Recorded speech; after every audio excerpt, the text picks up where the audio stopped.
there remained the great question disputed in preliminary interviews. Pius VII had put forward certain pretensions which had been deemed inadmissible and which he seemingly renounced of his own accord.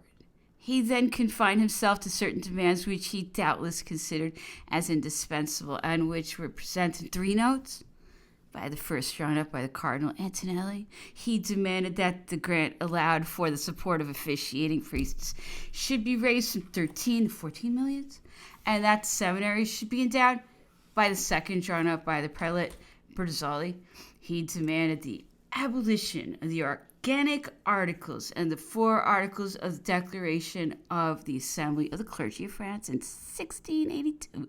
The reformation of the law of divorce, the establishment of seminaries, exemption from military service for ecclesiastical students, the entrustment of the punishment of the crimes committed by ecclesiastics to the bishops, the increase of the salaries of the clergy and of the pensions for the monks and nuns, the legal observance of Sunday, and the prohibition of menial work on Sundays and holidays, the forbiddance of marriage priests to teach in the schools, the organization of religious instruction in the academies and grammar schools, the assurance of the submission of the constitutional bishops, the restoration of the Church of Saint-Geneviève as a place of worship, the daily celebration of service in the cathedrals, the reestablishment of congregations and missions, and the proclamation of Catholicism as the predominant religion. Finally, in a 3rd note, which the Pope was said to have drawn up himself, after mentioning the expenses the church and the losses which the Holy See had undergone, he recalled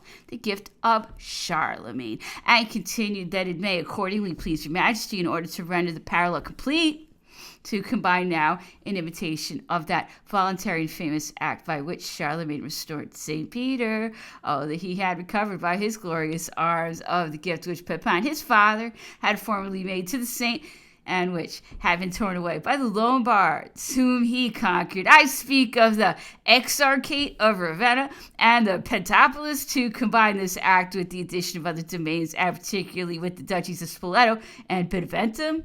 These demands for restitution have been made verbally, first by Pius VII on a visit which he made to Malmaison. Napoleon had held out hopes. His Holiness afterwards came to the conclusion that there was nothing to be got, even as regards to Romagna, at least for the moment. However, in the written answer which he gave, the emperor did not reply with a pronounced negative. Should God grant to the emperor, said he, the span of life common to men, he hopes that such circumstances will arise as will enable him to ameliorate and extend the domain of the Holy Father. On every occasion he will afford him assistance and support. He is ready to second the efforts which the Holy Father may make to escape from the chaos and embarrassments of every kind in which the Holy See has been plunged by the crisis of the late war. Napoleon could do more on the eve of assuming the crown of Italy, to sever from his kingdom certain provinces which might be accounted the richest and most attached, in order to replace them under the sway of the Pope, would have been a strange gift to make to his people at his joyful ascension. But such circumstances might arise as to make it possible that, provided the Holy See was restored from chaos and its administration improved, provided again the states of the church fell in with the Napoleonic policy, the Pope might obtain an augmentation of territory. It is likely that Napoleon was here acting in good faith. This doubtless may seem unlikely in the light of other schemes which he entered upon later, but these changes were due to circumstances and do not imply deliberate knavery in his design. At the present moment, he was still inclined to think that the temporal independence of the Pope was of advantage to his spiritual independence, provided he did what was asked of him in the interest of general security. But of this he had no doubt. With the French armies and a few attentions, he said, shall always be sufficiently the master. As regards the demands made by the Pope in favor of the Church of France, the Emperor had referred them to the Minister for Worship and had accepted in their spirit and tenor the answers which Portalis had prepared. These replies show at the same time his desire to yield nothing of political importance, and a very sincere intention to improve the lot of the clergy, and in this respect at least to fulfill the engagements entered into by Cardinal Fesch.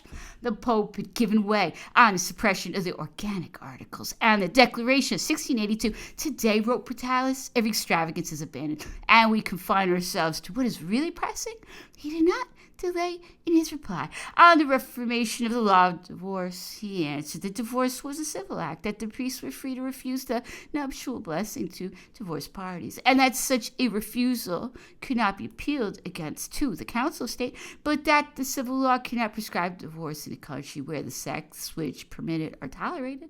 Touching the jurisdiction of bishops over the clergy, the law was absolute, when the affair should be one of offenses concerned merely with the church discipline and punishable only by laws laid down in the canon, but if it concerns the laws of the state, the priest who had not ceased to be a citizen was still subject to the authorities charged with their execution. As regards the increase of church endowment, he answered the French cardinals, although not provided for by the Concordat, have been endowed, and 3 of them possess seats in the Senate.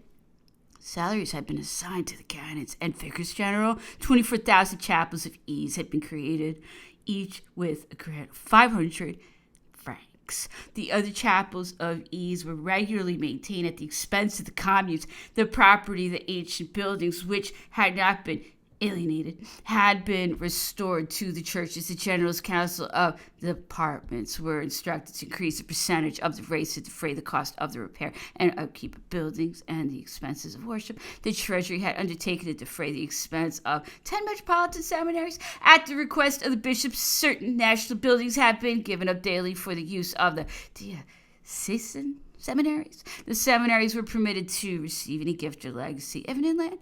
The emperor would provide chaplains for the land and sea foresters. He had already authorized the appointment of chaplains to the civil hospitals. The task of providing pensions for the clergy would be carried on without interruption. The greater part of the able-bodied and respectable clergy were already employed in ecclesiastical duties. The nuns had been allowed to live in common.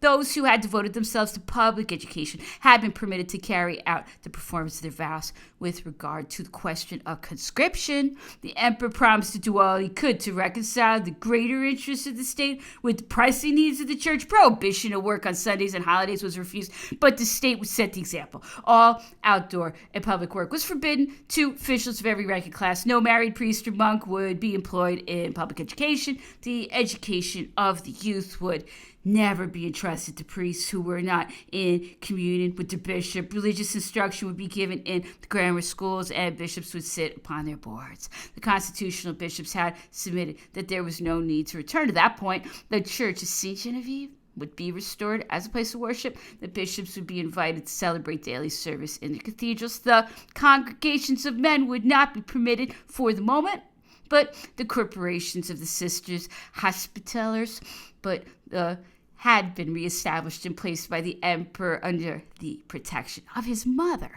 The existence of the Irish seminaries had been assured by their reunion. The Lazarus had been reestablished. They had received a house and an endowment of 15,000 francs. The seminary for foreign missions had just been reestablished. It was authorized to give gifts and legacies and to retrieve for its houses the goods and revenues which the third buyers had only acquired. With the intention of restoring them again, the seminary of the Holy Ghost had also been reestablished, authorized to receive gifts and legacies, and restored his own house near Orleans. The emperor would replace the sum formerly paid to the chapter of St. John Lateran by an equivalent revenue on the condition that he should enjoy the rights, prerogatives, and honors which had formerly belonged to the ancient kings of France. Lastly, the emperor explicitly refused to declare the Catholic the predominant religion. The Constitution forbade, and his oath prevented this. Such were the promises of the emperor. His successive decrees and notices issued from the Council of State from the 3rd of Nivos of the year 8, December 24th, 1804, up to the 30th of September, 1807, proved sufficiently that he kept them, and that he bestowed upon his measures in favor of the Roman Catholic Church a strength, a legal solidity, and a coherence which attests the continuity of design and the maturity of his reflection. The decrees of the Council of State alternated with its notices, which were equally efficient. On the 3rd of Nivos of the year 8, there was a notice on the exemption granted to the communal properties, churches, and parsonages